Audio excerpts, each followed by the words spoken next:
Ada nggak Ustadz teman, ada nggak di antara manusia yang dimudahkan untuk kaya? Ada. Ada pula orang yang dimudahkan untuk miskin.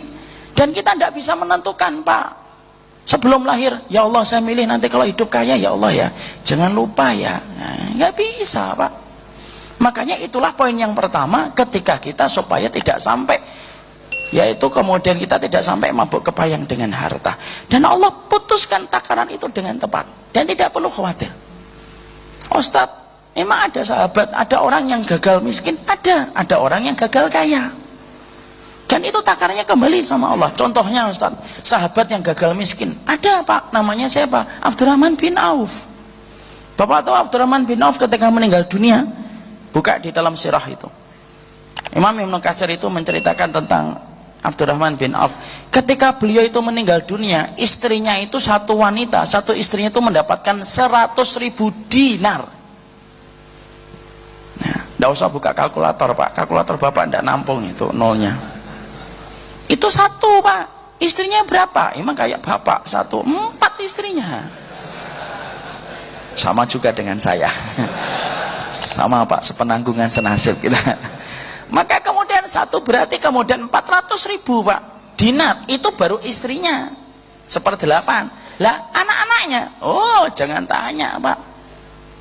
Dan itu hartanya Abdurrahman bin Auf, padahal sudah diinfakkan banyak betul itu. Separuh di hartanya itu sudah kemudian diinfakkan oleh Abdurrahman bin Auf. Makanya Abdurrahman bin Auf itu gagal miskin. Makanya pernah kan ada satu kejadian kisah nyata, Abdurrahman bin Auf itu ketika kemudian beliau mendapati dia berjalan merangkak ketika masuk surga, dia khawatir terhadap hartanya itu, gara-gara itu kemudian tidak bisa mendapatkan surga ketika harus merangkak. Akhirnya apa Pak? Dia berdoa, ya Allah kalau memang harta ini menghalangi saya masuk surga, miskinkan saya. Insya Allah. Doa yang tidak mungkin diucapkan bapak-bapak. Tuh kan? Berarti ketahuan Anda setuju. Kemudian Abdurrahman bin Auf itu mendapatkan celah Pak. Apa? Ada tetangganya jualan korma busuk. Loh, jualan korma busuk. Lalu kemudian ketika jualan korma busuk itu akhirnya apa? Dibeli sama Abdurrahman bin Auf. Orang itu berkata, ya Abdurrahman, kamu membeli korma busuk? Iya. Kenapa? Tidak apa-apa, ini pasti ada kebaikannya. Padahal hatinya Abdurrahman bin Auf itu kenapa membeli kurma itu mau busuk itu? Karena dia menyangka kalau sudah busuk akhirnya kemudian berair, tidak bisa dipakai, dibuang. Saya jatuh miskin. Dan itu yang saya harapkan.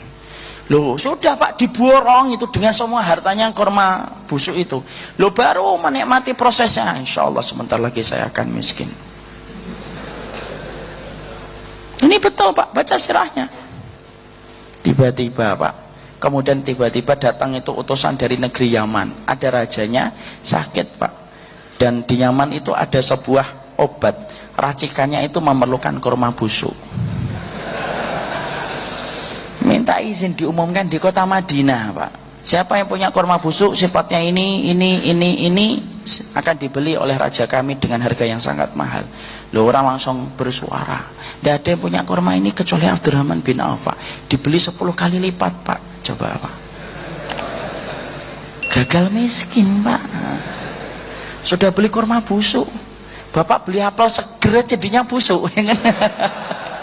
Ini kemudian kurma busuk Pak. Kemudian akhirnya dibeli itu, kemudian jadinya kaya. Loh, sampai ada satu riwayat yang lainnya, Abdurrahman itu Pak pernah kemudian dia bawa dagangannya dari Syam kalau nggak salah itu.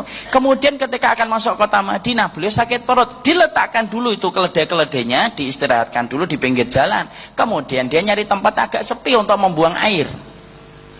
Oh sahabat kan ngerti Pak bagaimana tata cara ketika membuang air. Kalau sekarang kan nggak nempel di tembok, ya kan? Kaki yang kanan diangkat. Itu kalau Abdurrahman bin Auf menjauh Pak. Nah, ketika menjauh maka kemudian ada orang lewat akan memasuki kota Madinah Pak. Dan ketika akan memasuki kota Madinah, loh ini dia paham, ini kuda-kudanya Abdurrahman bin Auf. Kok bisa Ustaz ya, kayak Bapak ngenali mobil ini miliknya fulan itu sama kayak gitu. Dia tahu ini miliknya Abdurrahman bin Auf. Loh, di situ ada barang Pak. Lah barang itu ternyata dia butuhkan. Dia teriak-teriak, "Hei Abdurrahman bin Auf, uridu syira'u hadhil bisalah atau hadhil bid'ah. Saya ingin membeli barang ini. Berapa harganya?" Abdurrahman bin Auf Pak lagi buang air besar, buang air dia. Dan tahu Pak sahabat itu kalau buang air itu tidak boleh bicara. Makanya Bapak kalau ke WC jangan bawa handphone, WA online gitu. Dipanggil sama istrinya, di mana Mas? Lagi gitu. Lu kok WA-nya online? Nggak boleh Pak, kalau di kamar mandi itu cepat keluar Pak, tempatnya setan itu kamar mandi. Loh kemudian akhirnya orang itu nawar, dan ketika nawar disekiranya Abdurrahman tidak jawab, itu ketika dia merasa oh tawaran saya kurang, dinaikkan lagi. Abdurrahman itu ya Allah ini gimana gitu ya. Loh dinaikkan lagi Pak, loh ini kisah nyata, dinaikkan lagi. Ketika dinaikkan lagi Abdurrahman bin Auf itu diem, ya Allah gimana. Orang itu merasa tidak dapat jawaban, merasa oh kurang ini, dinaikkan lagi Pak. Loh sampai kemudian ketika akhirnya kemudian Abdurrahman bin Auf itu merasa ini kalau diteruskan terus maka terlalu tinggi tawarannya. Akhirnya dia bilang iya ya gitu. Nah itu kemudian jadi Pak, Masya Allah itu. Ada orang yang semacam itu. Makanya Nabi itu berkata, Anas, manusia itu terhadap harta itu ada 4. Muwasaun lahu fid dunya, muwasaun lahu fi akhiratihi. Muwasaun lahu fid dunya, mafturun lahu fi akhiratihi. Mafturun lahu fi dunya, muwasaun lahu fi akhiratihi. Mafturun lahu fid dunya, mafturun lahu fi akhiratihi. Makanya Nabi kan pernah sanjang. Apa yang disanjangkan oleh Kanjeng Rasulullah SAW? Rasulullah sanjang, manusia terhadap harta itu terbagi 4. Ada yang lapang dunianya, lapang akhiratnya. Ya kayak Abdurrahman bin Auf Pak. Ada yang lapang dunianya, sempit akhiratnya Pak. Nah itu yang kita jumpai tadi, bermaksiat tapi hartanya banyak. Ada yang ketiga kata Rasulullah, yaitu adalah sempit dunianya, lapang akhiratnya Pak. Miskin tapi akhiratnya bagus Pak. Dan yang keempat, nah ini yang paling bahaya, miskin dunia, miskin akhirat. Kalau kata orang Betawi, sudah miskin belagu. Nah ini. Lah di situ akhirnya kita dapetin Pak, yang pertama sama yang ketiga. Ada orang yang dilapangkan kayak Abdurrahman bin Auf, tapi ada yang dimiskinkan. Dan ketika dimiskinkan pun memiliki hikmah. Kalau kita memahami hikmah itu Allah berikan. Dan Allah tidak pernah dolimin kita Pak.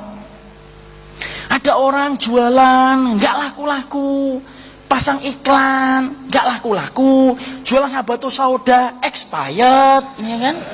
Jualan madu pecah botolnya gitu kan. Ada nggak teman kita yang kayak gitu? Ada Pak. Solih nggak dia? Solih, sholatnya selalu tepat waktu, tapi kalau giliran dagang selalu aja dagangannya itu tidak pernah laku. Dan ada yang kayak gitu, ada yang disempitkan, ada yang dilapangkan.